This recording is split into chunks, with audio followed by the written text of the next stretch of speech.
Thank you for joining us tonight, and thank you for joining us online if you're watching us streaming at home.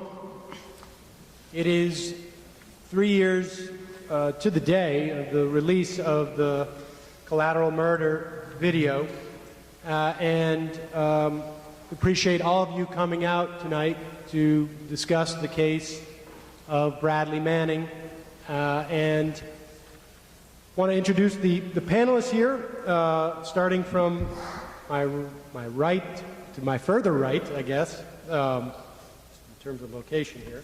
I should say my name is Sam Seder. I will be moderating the panel tonight. Thank you. To my right, Peter Hart is the Activism Director and Media Analyst at FAIR, Fairness and Accuracy in Reporting. He's the co-host and co-producer of Counterspin, FAIR's weekly radio program.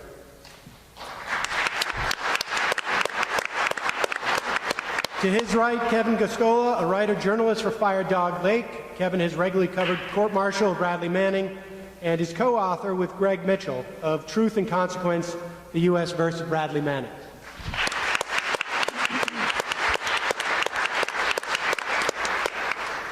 To Kevin's right, Birgitta Jonsdottir. She is Icelandic MP and a WikiLeaks activist, and this is Birgitta's first visit to the U.S. since she helped produce the Collateral Murder video.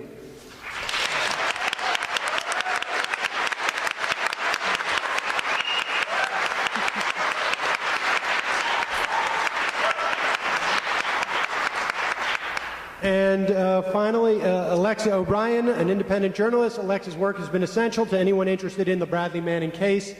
Alexa has compiled the most complete record of the Bradley Manning proceedings anywhere, and they can be found on her blog, alexaobrien.com.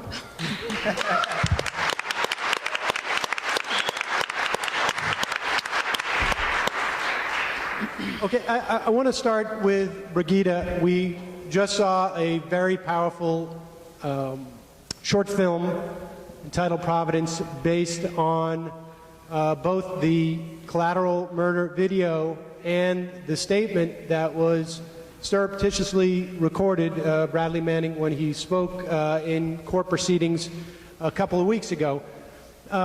First, just tell us why you decided to get involved in producing this video, and did it have the impact that you had hoped at the time?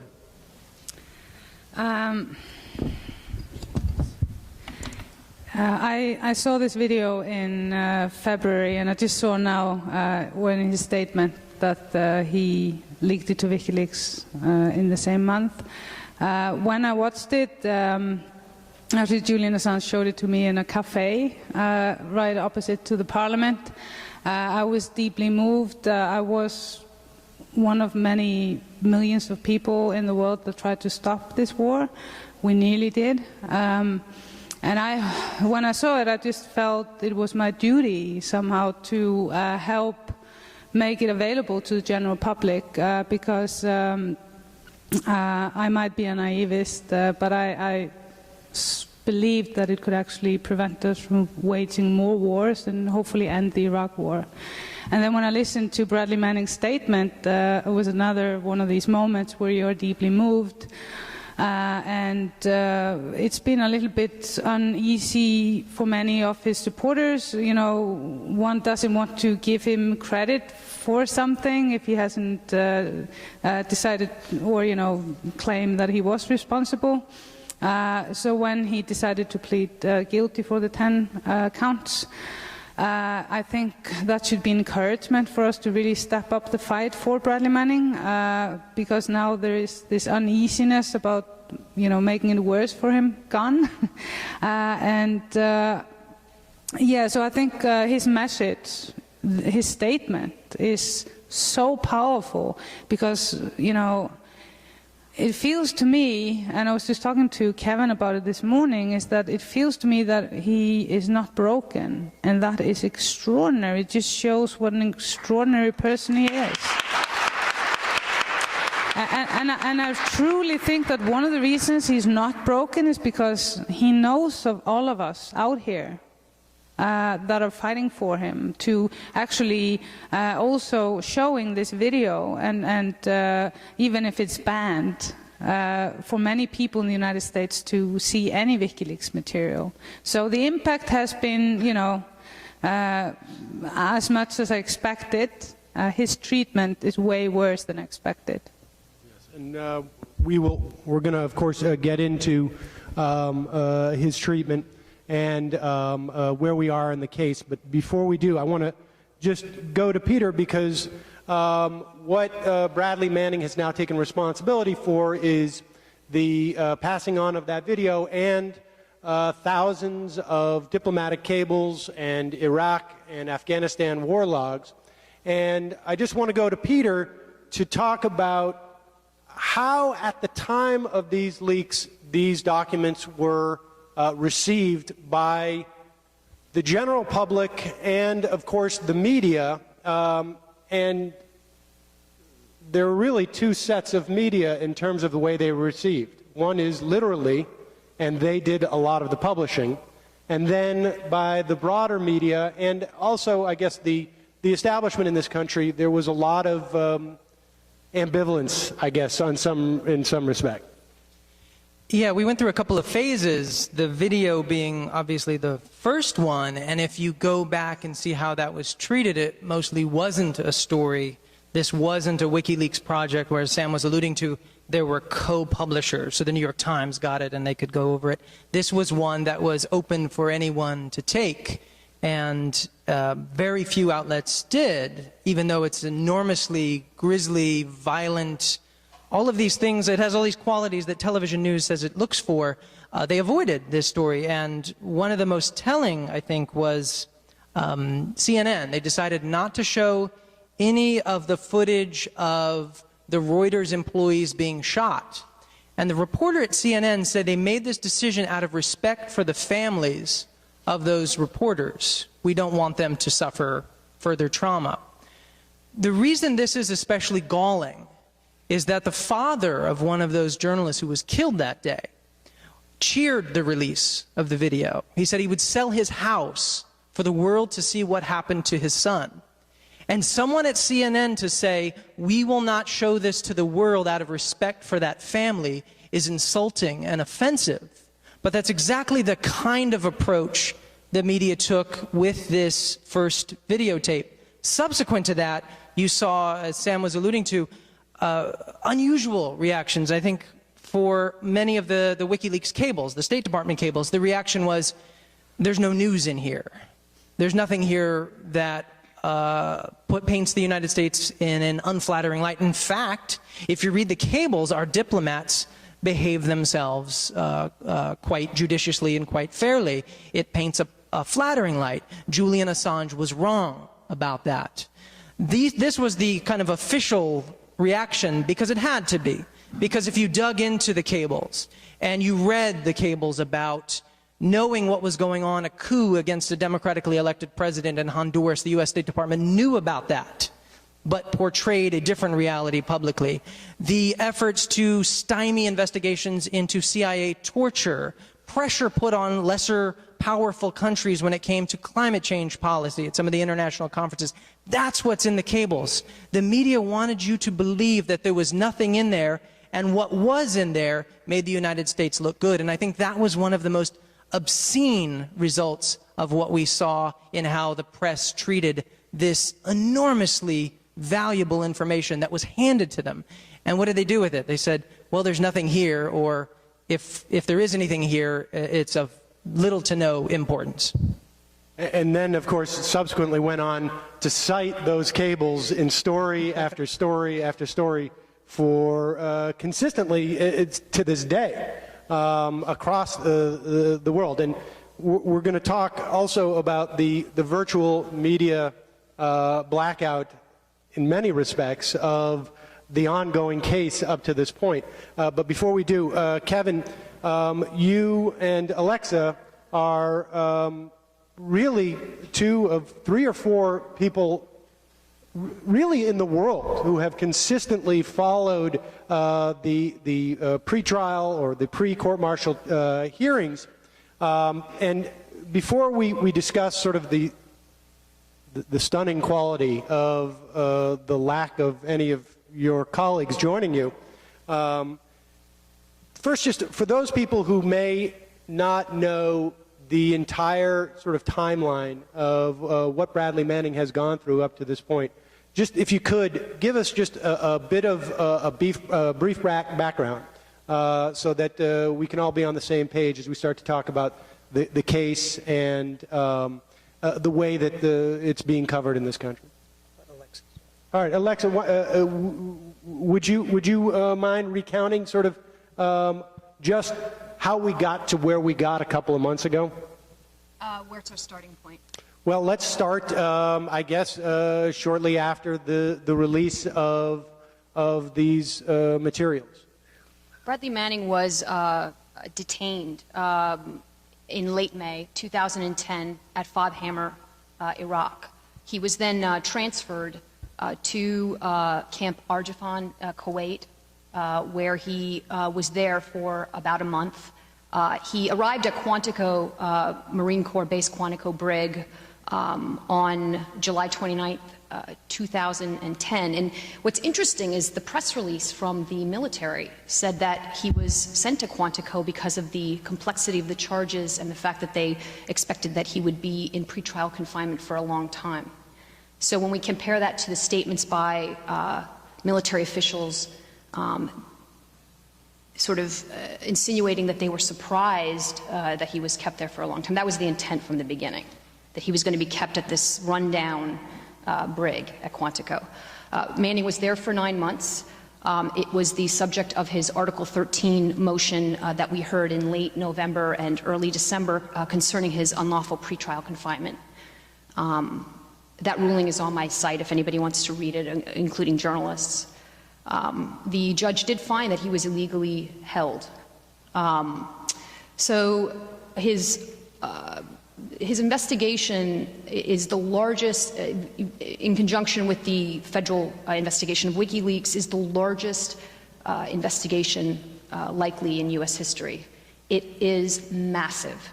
And having looked at it and investigated it probably closer than most, it encompasses almost every law enforcement agency. It's a joint partnership between the Department of Defense, the Department of State, as well as the Department of Justice. Just to bring you, we had an Article 32 pretrial hearing in December 2011. So that's sort of like a grand jury in the military regime. And he has been in pretrial confinement for more than 1,000 days. And maybe I'm asking you to speculate here, but why do you believe that the military anticipated his case to be so long and so complicated that they needed to bring him to Quantico?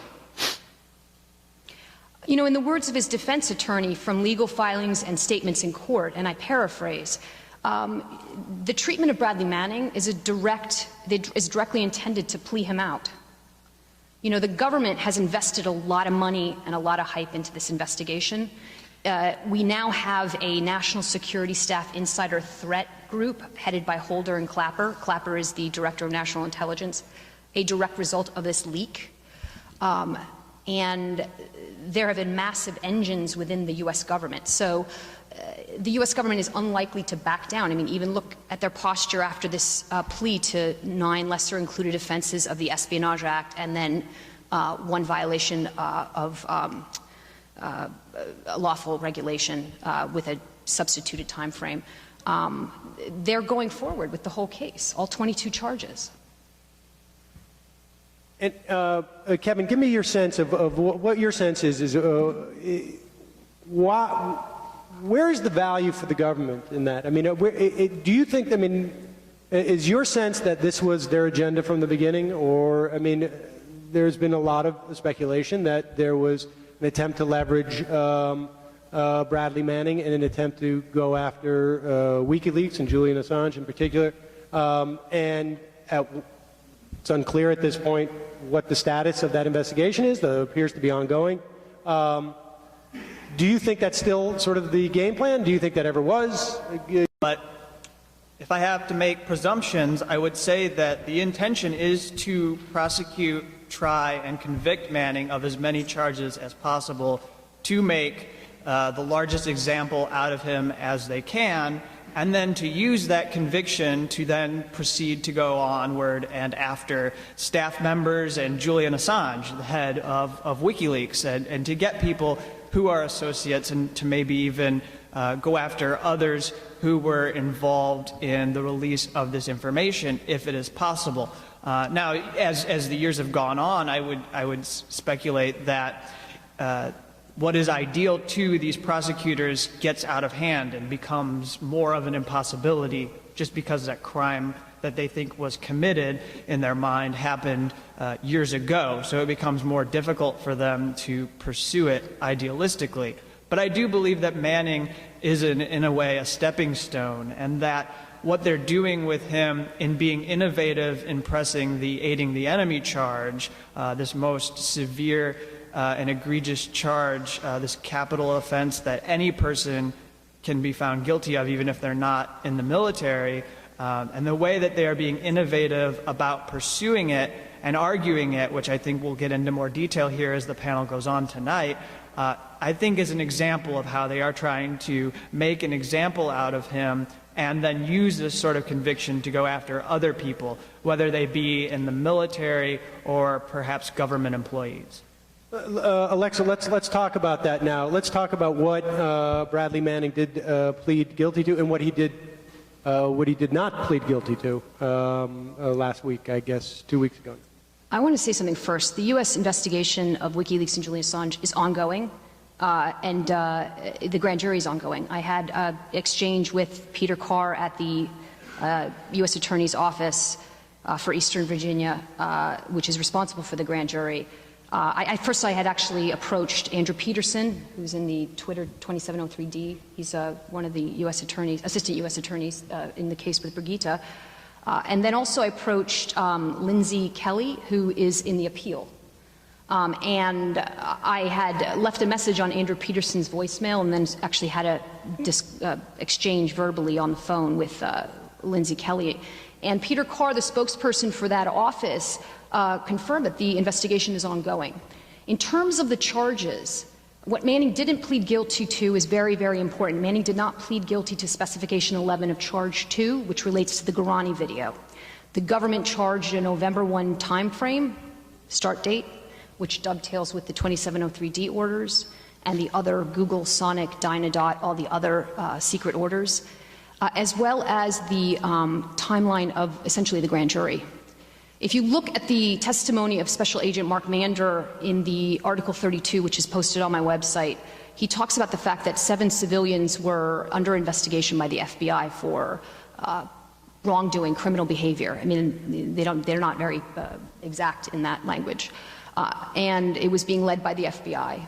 And the Gorani video, all the details that came about this individual named Jason Katz, who worked at Brookhaven National Laboratory, and allegedly, according to a confidential informant for the government, Adrian Lamo, as well as the testimony of these agents, he was allegedly, according to the government, trying to decrypt this video for WikiLeaks.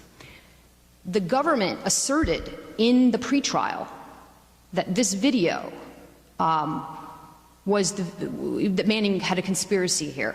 However, if you look at the time frame also when the government's asserting this video was on Mr. Katz's computer, allegedly, it's December 15th. 2 things, and then I'll be done. Number 1 is, fundamentally, the computer did not match the one found on Manning's computer. So forensically, they didn't match. Secondly, in order to bolster their prosecution of Manning in conspiracy and then dovetail it into the grand jury, they want to allege that Manning was leaking from November 1st onward, because what does it do? It completely destroys any whistleblower defense. It shows a kind of culpability to conspiracy. So this is very, very important that he did not plead guilty to that. In fact, he pled possibly during there's this normal process in the pretrial where the accused has to come to court and say we might plead to this and might plead to that, so that the court can sort of be aware of whether it's a proper plea, if it's really a lesser included offense to the one that's charged, and all that kind of stuff. And defense said in court, and then also in an earlier legal filing, that Manning would possibly plead to an April transmission of the Guarani video, but he wouldn't plead to a November transmission. And the government came back and said, well, we have evidence for both. We just decided not to charge it. And so Manning didn't plead to that charge. So, I mean, just to be clear, the general point is that there are theoretically protections for whistleblowers as opposed to people who are simply attempting to aid the enemy in some fashion. This is probably a good time to talk about, Kevin, give me your assessment in terms of, and please, anybody feel free to chime in here, but we've just completed the pretrial hearings, and so this is important stuff as we move into June. Give me your sense as to whether or not what Bradley Manning did constitutes whistleblowing, because we are living in a fairly unprecedented era of attacks on whistleblowers by the Obama administration and the attempts to use the Espionage Act to punish whistleblowers. Give me your sense where Bradley Manning fits in that larger context. Well, I happen to believe that, based off his statement, it's fairly easy to make an argument that Bradley Manning is a classic whistleblower. And I believe, from what I've read, and from being in the courtroom or media center to hear Bradley Manning actually read that statement, that what he was rationalizing in his version of events that he participated in, and he's entering this into the courtroom under oath, I believe everything in that statement and in the leaked audio that people are able to hear now, that reflects that this person is a classic whistleblower. And I say that because there's this, and Peter can get into it a little bit of how the media has covered this, but there's this general idea that there was a document dump, and that's how the media refers to it. But when you listen to Bradley talk about the information set by set, particularly, we'll zero in on the Collateral Murder video because we're here on the anniversary of that release. And when you listen to him talk about that video and the choices and decision-making that went into deciding to release it, what you have to understand is there's much more beyond just having access to this information. There's a research process. There's finding out that Reuters, in fact, had a Freedom of Information Act lawsuit, and U.S. Central Command was denying them the video of their own employees being killed in theater of war. And Bradley himself is sitting there thinking that he has the ability to right a wrong and give a copy of this video, an authentic copy, to Reuters so that they can have the truth, so that they can know. Beyond that, he also looks into a book by David Finkel, who is a Washington Post reporter and has written a book called The Good Soldiers. And inside this book, he finds that it has a verbatim transcript of the video. Now that suggests that someone inside the Pentagon, or more generally maybe, they would have given the reporter here access so that he could see the video, so that he could do his own reporting, so that he could benefit from it and publish it in a book. And so Bradley himself decides that this is wrong, not only because it's in this book and Reuters has been deprived of access, but also because he disagrees with the interpretation that David Finkel has published. He believes that David Finkel is not actually representing the barbarity of the collateral murder incident that he himself has witnessed inside the intelligence facility. And so Bradley decides that he's going to provide the video to WikiLeaks. And That to me represents an actual whistleblowing act. It's not, I have access to this information, look at the power I have, I'm going to release it, and then I'm going to watch with glee as it's being reported in the media and I'm getting attention for an act that I engaged in. It's believing that there's something that needs to be done about this information. And we can talk into more detail, but I want to let others jump in. Well, I think it's important, it's unambiguous that Bradley Manning is a whistleblower. It's important how we define and how the popular culture defines WikiLeaks. If we understand Manning as a whistleblower, we have to, I think at the same time, understand WikiLeaks as a journalistic enterprise, as a media outlet.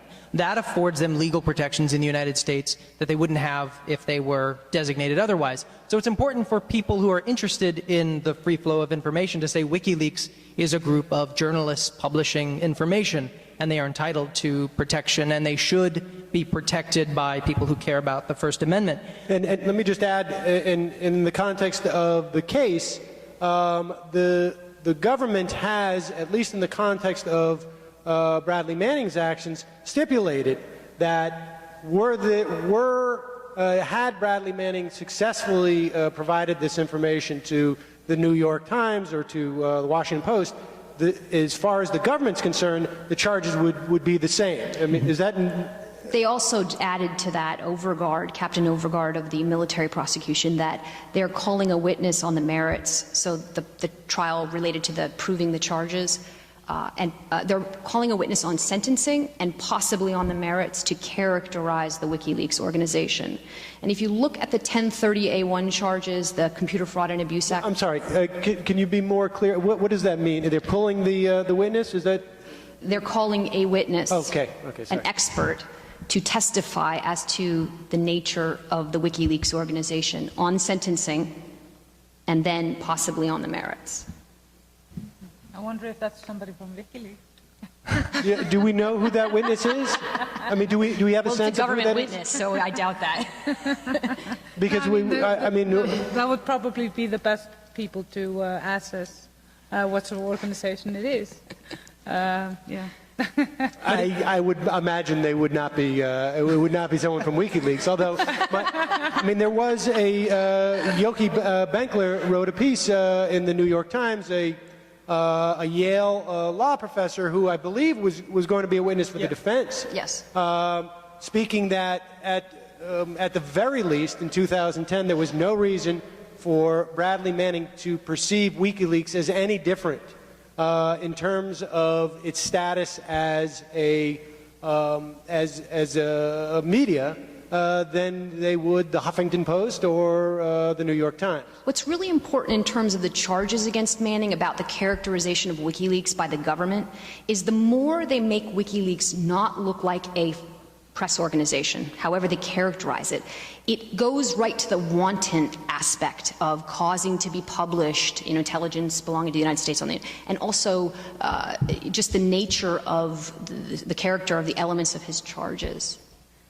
And I want to get back to Peter where you're going with this, but will the defense in the course of the court-martial need to prove to substantiate Bradley Manning's claims that he had given it at first to other media outlets? Because that seems to would undercut, it seems, the theory that he was attempting to disseminate this information to a place that had sort of some other nefarious motivations. Will they have to establish that? Is there substantiation of Bradley Manning's attempts? His statement in terms of the legal standing of his statement, and this came up in the pretrial because, the judge was reluctant to have it it not being used against him in the merits because it's the Providence inquiry where he's pleading and he's going to plead to a stipulation, says facts of what he did. Essentially, no. Then the defense might introduce that, in their case, whether it's their sentencing case, in terms of the severity of what he should get for those charges because he pled guilty to them. But the statement in and of itself was testimony, but it wasn't, I'm repeating myself, it can't be used against him accordingly in the merits. Yeah, outside the courtroom, how we talk about WikiLeaks is important, and how other journalists talk about Julian Assange and WikiLeaks is important.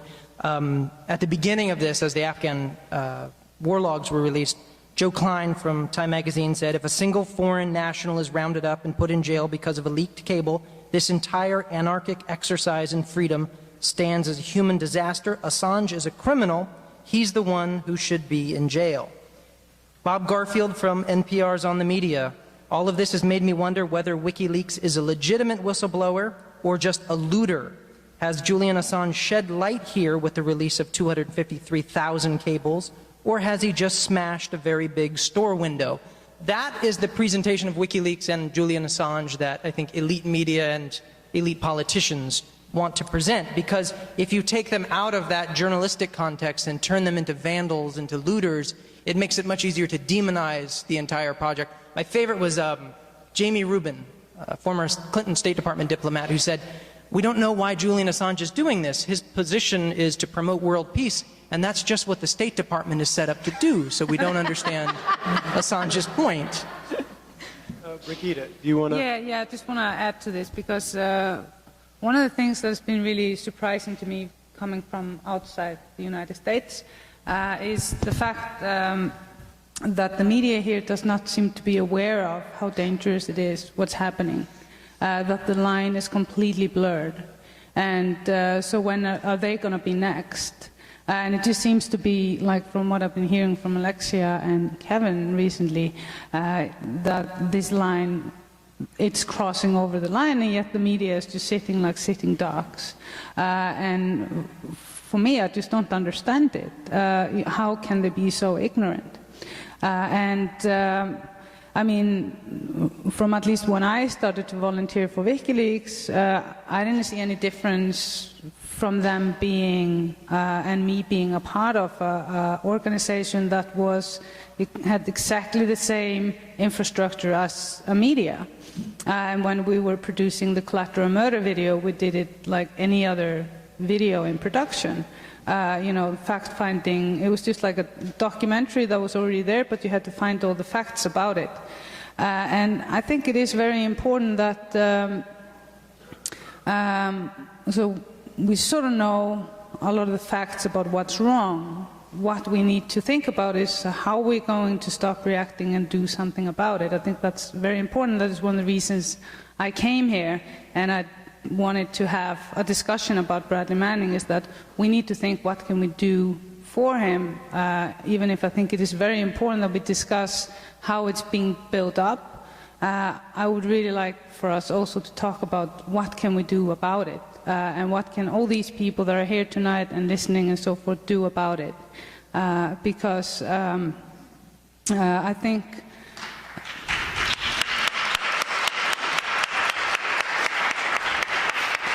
think one of the problems in the United States is that you build so much on fear, you know, and you're constantly reacting to this fear, and you're paralyzed, and you feel like there's nothing you can do. And if there is any person for me that proved that wrong, was Bradley Manning. Just look at the impact of what this guy has elected to. So, and I just want to draw a focus to that, so we're not too technical about the case, because personally I find it to be very boring. You know, not too technical. I'm sorry if I do this all the time. I'm a complete control freak. I noticed. I'm just joking. Yeah, it's fine. I admit to this fault. And, no, seriously, I really want us to leave this room feeling empowered to do stuff for WikiLeaks. The reason why, for Bradley Manning, the reason why he went out of Quantico was because of direct action. You know, and if there are any people, you know, either online watching this or in this room that participate in facilitating the release of Bradley Manning out of Quantico, I just want to say I'm deeply thankful, because it was so difficult to be outside, completely outside, and witnessing how this young man was tortured for bringing us what should really remain in the public domain. So later on I would like to explain a project that is one of the reasons I'm here, that I want us to do in June. when the trial starts. So just later on. Sorry for. Well, no, I mean, I think this is. I mean, this is an important point. I mean, because I'm curious that let's start with Alexa, but the beyond. I mean, is the central issue. Is Bradley Manning representative of something that is a larger problem in society, and when people are attempting to support Bradley Manning to secure his release or to secure some measure of reason from the government, to what effect? Is this an issue of whistleblowers? Is this an issue of information freedom? Is this an issue of media? Is it government overreach? What is it ultimately for you, Alexa? I mean, one of the most important aspects of this trial is it is a joining together of all those issues. The press is on trial at Fort Meade, and I say that in the press pool. When they ask, you know, why aren't there transcripts, or they're sleeping and snoring during sessions. The U.S. press is on trial, number one. The war on terror is on trial because you have to look at the breakdown in the military intelligence corps that led to, you know, the breakdown within this SCIF. And then overclassification is another issue. This case is so important. You know, I wanted to speak to something Birgitta said. What's so inspiring about Bradley Manning, too, is it shows you the power of the individual actor. We keep hearing about asymmetric threats and threats and threats, but there's asymmetric opportunities, and Bradley Manning is one of those. And I feel personally that it's, you know, even in the act of doing transcripts, like I knew that this trial was going to be secret, and I decided I wanted to know what was going on, and just doing it. And it has an effect. And I think that's the hope of this, is how powerful this young man is. I want to say something about Bradley Manning, too, that never gets covered. This kid is actually very respectful of the military. Yeah. You know, he pled to service discrediting and prejudice to good order and discipline. That's the lesser included offense of the espionage charge. He's only spoken highly of his current chain of command directly to him. He is not some kind of, he's incredibly respectful. So. And then Kevin, I mean, for you, the broader picture. Well, the broader picture for me, and I said a little bit about this when I was talking to you the other day, for me, I just look at the incredible lawlessness in this country, the kind of impunity that our government officials have when they commit crimes. I'm not even going to limit it to war crimes. I'll say any major federal crime or any sort of crime that you and I are going to be deeply impacted, or others in the world are going to be impacted, and so much that their human rights are violated, or someone is going to experience great harm. And I would say that when I look at this case, I think about the choices that the Justice Department makes for whistleblowers, alleged leakers, activists, dissidents, and I think about what the military is doing with this soldier, to not only make an example out of him, but to also clamp down and reassert control, beginning to track every single soldier in the military's keystroke on their computer so that they can be very clear and well aware of what they are doing at their console or at their computer. And I just, in my mind, I wonder, as we think about this as a choice, because I think there is a choice here. The military does not have to go forward and have a trial of Bradley Manning. That is something we all have to realize here tonight.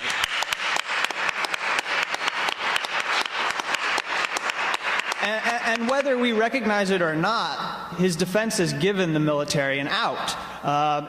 And if there is any sliver of humanity in the Pentagon at all, this is an opportunity for them to say, well, it's enough. You're going to put him in jail no matter what. The judge made it clear that there's no scenario under military law where he can plead not guilty. So he's going to be found guilty of something, which means that he's going to go to jail for some time. We just do not know how long that is going to be. So that brings me back to this choice. The fact that the military would prosecute him, but yet people who are involved in Haditha, massacring Iraqi civilians, would not be given longer amounts of time in prison. Or you could have soldiers who pose with Nazi SSS flags, and you have people who are urinating on corpses, and they aren't given the sort of attention that Bradley Manning has been given for something that really didn't do any harm, really, in my opinion, isn't even on the level of obsceneness of what other soldiers have done in this war, of whether it would be raping women in war, committing acts of torture. And I mean, there's so much that I can go down the list here and talk about what the former Bush administration officials were able to get away with. I mean, we're sitting here a month after the 10th anniversary of engineering a war, of making certain that no matter what, during Bush's term, we went to war. I mean, just making sure. It didn't really matter what happened. If September 11th didn't happen, they were going to find some way that they were going to go and bomb the civilians in Iraq. And I think about all this. I think of this larger context. And to me, it's very difficult for me to look at the case of Bradley Manning and go, all right, I support that. I just can't. Peter, and for you, I mean, what are the one of the things that strikes me, and I don't, obviously you have your own sense of what the sort of the global significance of Bradley Manning's case is, but one of the things that just is stunning to me is that the way that the media has virtually blacked out this story. I mean, it is the idea that we have an American who is being charged of aiding the enemy and under the Espionage Act, and there's, I mean, we are sitting amongst what accounts for the two of maybe 3 or 4 individuals who accounts for 100%, 80 to 90% of everything we know about this case. It is astonishing. I mean, we're talking, as far as the government's concerned, Aldrich Ames, right? I mean, yet the coverage of this case has been incredibly missing. And I think to Birgitta's point, without one of the reasons why I think it's important that we're here tonight is to build some momentum in the society to shame the media, which I think, frankly, I think the work that Kevin and Alexa have done, frankly, has in many respects shamed the supposed more professional media, I guess. But give me your... Oh, absolutely. Bradley Manning taught us things about the world, things we needed to know, things that a lot of people didn't want us to know. Kevin and Alexa constitute most of what we know about the trial of Bradley Manning. Why they can do this and someone working in the Washington Bureau of the New York Times or the Washington Post can't do it, it's not a real question. They're choosing not to do this. There are stories that are too big, and the implications are too profound and too grave.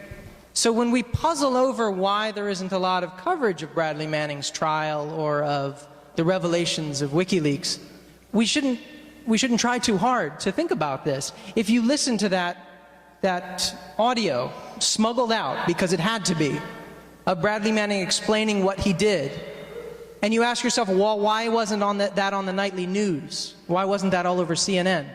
Well, you know why. Because if people heard that, it would put the lie to the idea that Bradley Manning was a petty vandal. He hung around with a bunch of hackers. He didn't have any political ideas. There was sort of armchair psychoanalysis about what his motivations were. He was uncomfortable inside the military. He was a loner, a misfit. We can't know the truth about what Bradley Manning's motivations were because it would be too profound and too grave and too damaging to U.S. interests. That, I think, is the media lesson writ large about what WikiLeaks and what Bradley Manning means. And the fact that two independent journalists go on their own dime to tell the rest of the world about what's going on at the trial of the country's foremost political prisoner because people from the establishment media won't do it? You know, you don't have to think too hard about this to realize why this is. They're doing extraordinary work, but like any independent journalist, they are pleading to the rest of the media, do it with us. Be there with me. Kevin doesn't want to own this story. Alexa doesn't want to be the only reporter producing this kind of work. No journalist wants to work like that. But the rest of the media is sitting on their hands. And there is no rational explanation for it other than the fact that the story is too big, too painful, and too powerful, and we must keep people's eyes and ears away from it. I know why it wasn't on CNN, because the CNN reporter was right in front of me and he was snoring during the session. Oh, really? Yeah, that's why it wasn't on CNN. Telling me who it was. Also, I want to give a shout out to Adam Classfield and Nathan Fuller, who have also been at almost every hearing. Nathan has been there at every hearing, and Adam has too. They've also been covering this trial for the public.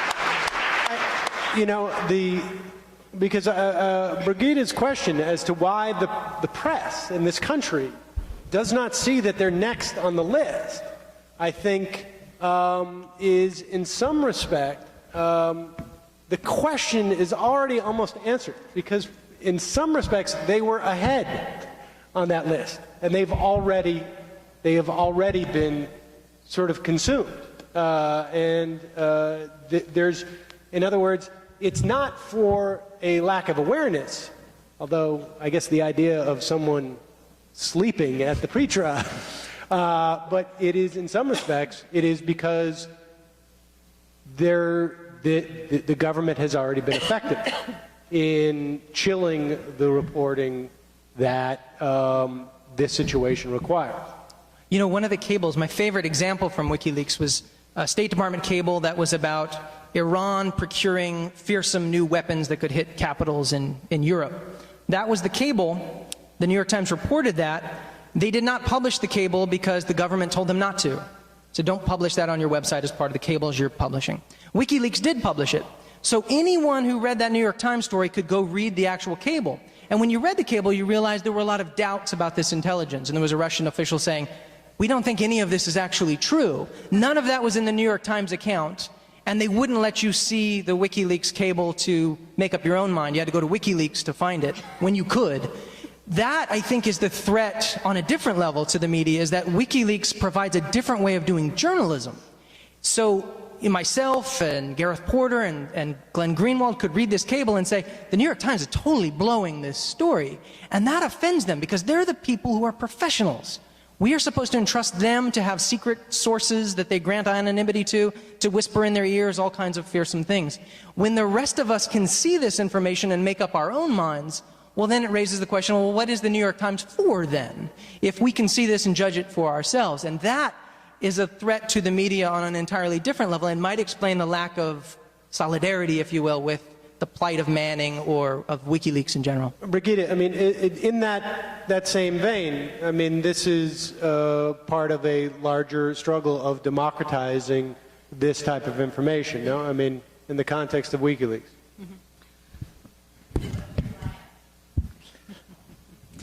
I'll get to that very soon. I think what's really happening, and it's sort of good that the mainstream, it's sad that Bradley Manning is the victim of this, but the mainstream media is dying. You know, they're just like a dinosaur that's dying. And I mean, who wants to, it's just entertainment, it's not news, right? I think the most important thing is to doing just like you were describing, where you just, you know, you go and provide the information in the context online, because that's where people, you know, in very few years will get all their news. So maybe we shouldn't worry too much about the mainstream media not covering it, because it's just entertainment, and I just don't see very much entertainment value in this story. I think the US media is not the only media that's fucked up. I mean, the media everywhere, the mainstream media, is very much fucked up. In my own little country with 320,000 people, the media there is fucked up. And it's because we're in this transformation. The media is metamorphosing into the internet, and they haven't figured out ways how to make money of it. So we actually have brilliant people like Alexia and Kevin and Nathan and many others that are covering stuff that nobody else does. And that's so much value. I think actually they probably don't realize how many people are actually reading their stuff and building their own stories on it. So it might not sort of go directly into the mainstream media, but it's still of critical importance. And all the different coverage of the WikiLeaks cables and the other stuff I've been following it quite closely, what's been happening to it elsewhere in the world, and how important it is in other countries, and for nations, underrepresented nations, and lots of organizations that have been trying to saying stuff for decades, and everybody said, oh yeah, it's just conspiracy, and then you can actually read it in the cables. So it is of tremendous value, and even if that might not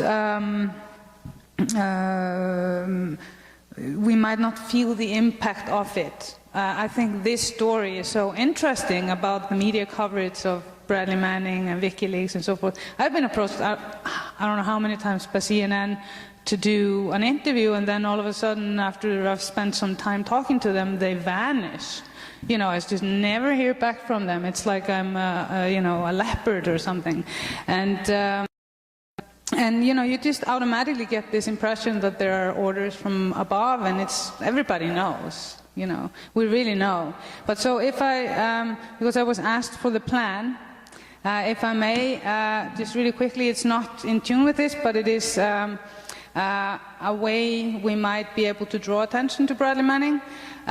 So I was thinking it would be a good idea to try to coordinate events with the focus on the video in every state as the trial starts. And we can do it in very many different ways. We can do guerrilla video projecting. We can take photos of stencil that says blowing the whistle on war crime is not a crime. We can show the video in local community spaces or local TV stations, or local YouTube stations. Doesn't really exist, but and then upload it, and then we can try to get global voices to do similar like they did with the Occupy protests, so you could see where the stuff is happening, and I think it would be really great. Like, there are some people, I talked about this at another event last night, and there were some people that volunteered to do stuff. It'd be great to have the Occupy movement, Code Pink, and all these Veterans for Peace, and all these different organizations that have been sort of involved with the Bradley Manning case, to really draw attention to, to try to get as much sort of citizen-initiated ways to draw attention to his case, and it would be great if people would just play the film that was played earlier with his statement, or the statement in full, in as many places as possible, because it provides context to the video, and the video is probably, even if many of the leaks were very important, it is probably the most important one because it's so visual. It just really draws you in, and it just is nothing that can really compare to it when you see it like that, and you have the context of who the people are in it. And by the way, I just got a photo. The Facebook page of the guy that was gunning down the people in the helicopter today. There are 30,000 legal documents and court rulings that are not accessible to the public. The Center for Constitutional Rights and Kevin Gosztola actually is one of the individuals who filed suit with the military judge, also spreading information about that. I mean, it's part of the reason why the press coverage has been so, because if you're not there, you don't know what's going on in court. So supporting that is certainly important. bringing that to the fore, especially as a First Amendment issue of just having access to. We're not even talking about transcripts. We're talking about the filings, the court rulings. We should know what's going on in this trial. It involves, charges never been used before in a military proceeding, and I think people in the military also would be very interested in that regard. People should know, that the charges that are being brought, or the legal theory under which Bradley Manning is being charged with aiding and abetting the enemy, has not been, the precedent is almost 150 years old. Is that right? But will you get into that just a little bit? Because this is pretty astonishing stuff. And again, there's so little reporting that I think it's even the broader legal community can't look at this and say, this is absurd. We were joking around, actually, at the next session when she rules, or they have further arguments on whether or not there's receipt is required for aiding the enemy, proving aiding the enemy, that they should have Civil War reenactments in the courtroom, because the cases that they're arguing in court basically date back to the Civil War. So if we could have people in Union blues and Confederate uniforms, I think it would be brilliant.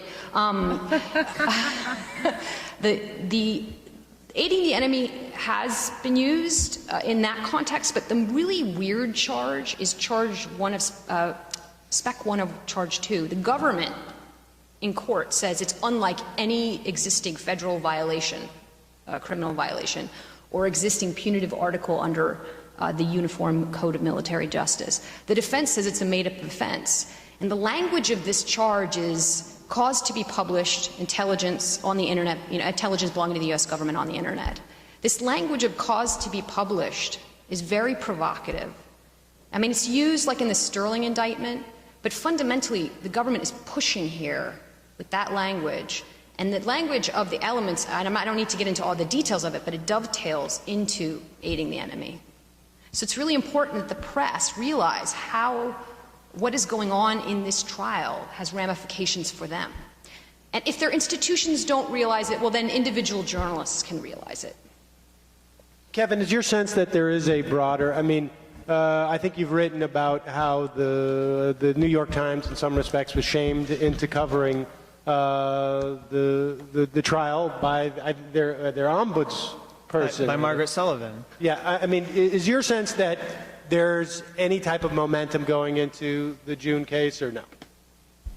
There's certainly the potential that there's going to be a lot more, and I would think that the trial is going to be, if you're an establishment journalist, I think that you make a calculus and say in your mind that there's going to be much more headlines in the trial than there would have been in the pretrial proceedings, and so we're going to send our best reporters, if we can, to cover.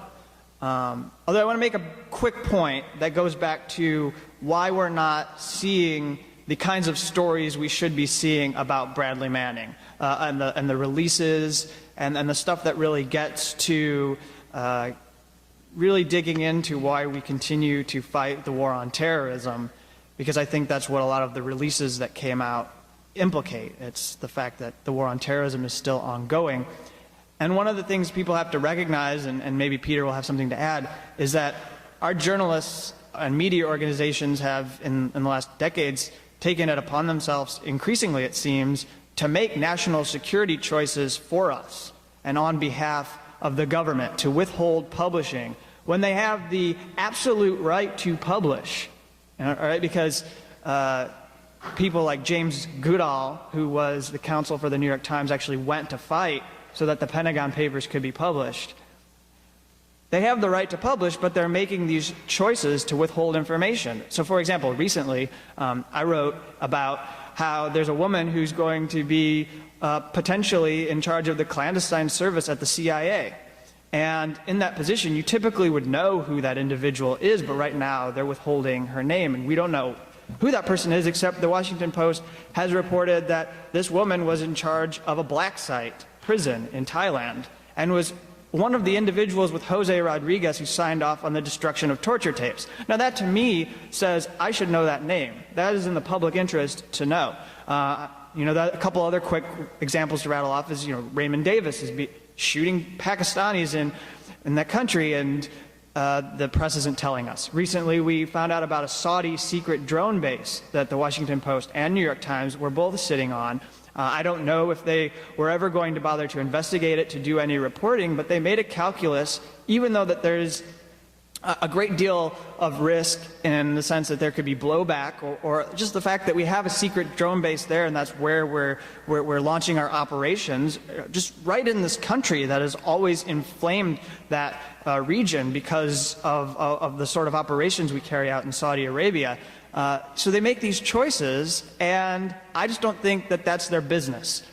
If the people in government want to make choices about our national security interests, that's their prerogative. But those journalists and media in these establishment organizations with great power to reach the American public and inform should not be choosing what information is good for our national security and what information is not good for our national security.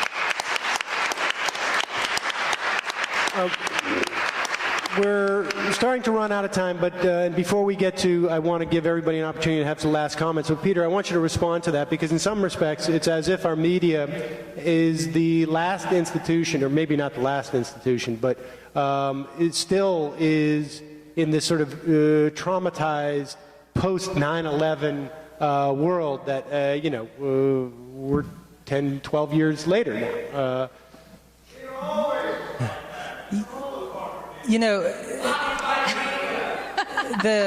I think there's a point to that. The people who spread paranoia are obviously have internalized it. I think it's to a different degree now, but you would be hard-pressed to find a drive to war in America that was not aided and abetted by the media. That's their function in elite society.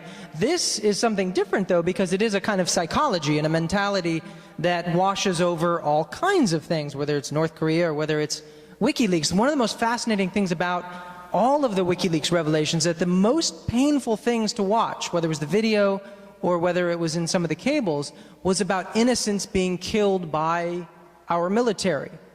Those are actions that we all have some responsibility, some culpability for. And the willingness and the eagerness of media to push that off and say, well, WikiLeaks, if you count it all up, it's 140 civilians, but that's not that many when you think about it in a war. Or the New York Times saying, we covered this differently than the Guardian because, we've covered civilian casualties before, so we didn't feel like going over that again. You don't have a newspaper with the same things in it over and over again. That would be absurd. This is the mentality that they approach this story with, because they feel the need to cover for the brutality of the war. You don't want to show that Collateral Murder video because it's painful, because it might get people to reflect on what's going on there, because people might see it and begin to identify with Bradley Manning's motivations, and that's dangerous. If you were to imagine, if I were Bradley Manning and I had possession of this, would I share it with the world? Journalists don't want you, or media institutions don't want you thinking like that. A flip side of this, I think, would be to imagine an Iranian Bradley Manning who had access to internal intelligence files of the Iranian government and spread them across the world and let everyone know what happens in the secret Iranian prisons and how the death sentence are meted out. That person would be the subject of parades up and down Fifth Avenue led by a CNN float. We would find that kind of whistleblower a powerful truth teller. We can't face that when someone is doing the same thing about a much more powerful and a much more, I think, violent government. In a column from Thomas Friedman. Yes. Well, I want to give everybody an opportunity to address that, and just some last words. If you feel there's anything that we haven't covered, or if we want to address that, why don't we start with Alexa? If there's anything that you feel that we really need to know, and in terms of, from your perspective, what can people do to address both the specific circumstance that Bradley Manning's in, but also the sort of the broader issues that are implicated? People need to inform themselves about this particular trial. There's a lot of things people can do. I'm going to speak within one limited window. First of all, educate yourself about the trial. The transcripts are there. If you send these to subject matter experts, ask them to make commentary on this publicly about the legal aspects of the cases. The reason why that's important, it might be boring for some people, it's something that I focus on, is because when subject matter experts talk publicly, society is able to sort of gain consensus around important ideas. And this trial needs to be deconstructed for the public. Or also, if you see that Kevin or Adam or Nathan or my coverage, scale that out. I mean, the reason why we're doing this, and I know it for myself, the reason why I do transcripts is so I'm not the only one covering this, so that other people can also take that information and put the ball down the field. You can go to alexaobrien.com. Kevin, we'll give Birgitta the last word here. But Kevin, give us your sense of last words and what people can do.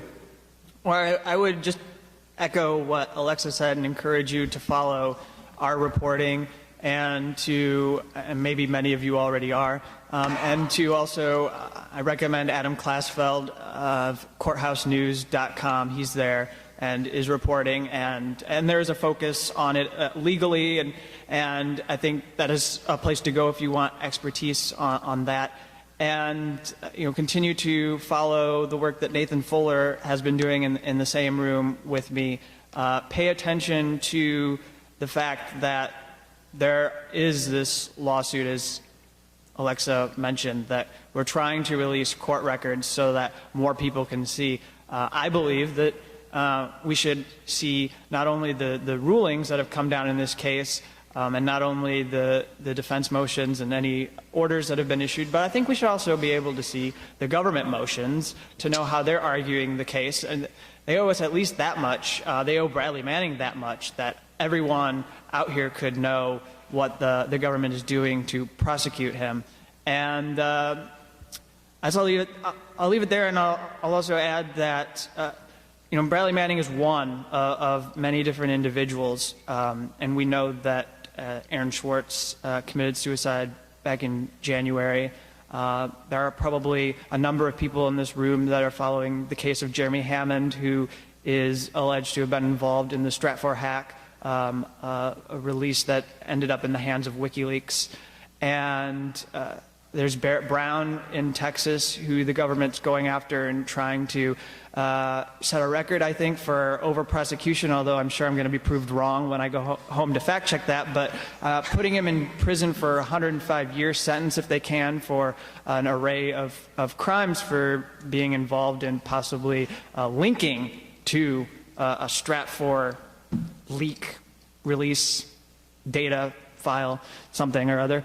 And so I think you need to look at these dissidents, these activists, these whistleblowers who are being prosecuted, and familiarize yourself with some of the groups who are doing this work to not let the government get away with this. I know that Jesselyn Radak is in the audience with the Government Accountability Project, represents whistleblowers. I know that there's another foundation, Freedom of the Press Foundation, that has been giving a way for WikiLeaks to actually get funding because of the blockade that was put in place via PayPal and Visa, MasterCard, and making sure that they weren't getting funding. So I would go to pressfreedomfoundation.org, and right now you'll see 4 organizations. I'll wrap up with this last statement, that this organization is taking on new organizations or individuals every 1.5 months and giving those people a platform and exposure. So like muckrock.com was an organization that benefited greatly, and they're doing Freedom of Information Act requests crowdsourced so that people can get information from their government, and then they're making sure that reporting happens. And you've got the Bureau of Investigative Journalism that worked on the WikiLeaks releases, and they're an organization that's getting recognition right now. So I would encourage you to look at those organizations. Peter? It's easy. FireDogLake, give them money so Kevin can keep doing what he does. Support Alexa's work, give her money. Go to the back, any of the groups at tables, buy, borrow, whatever they're giving out, and help build that movement that way. That's the one thing that everyone in the room can do. Birgitta? Yeah, so I think these are really good ideas because they're on different levels, so people can do whatever within their comfort zone. I think I don't know if you're all familiar with the I Am Bradley Manning photo project. I think we should actually all be in a photo. If somebody can shoot from this balcony, if somebody can make I Am Bradley Manning sign, and we can all, everybody that's in here, do that together. What do you think?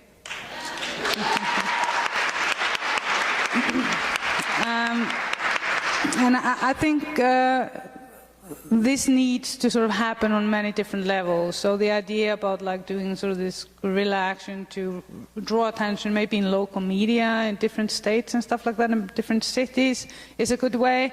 I mean, the best way to really spread the word is, you know, in your environment, and then somebody might pick up on it to spread the stories of, you know, the people, the very few that are reporting, and maybe, you know, tweet it or make little smaller versions of the stories, stuff that you feel is important to you.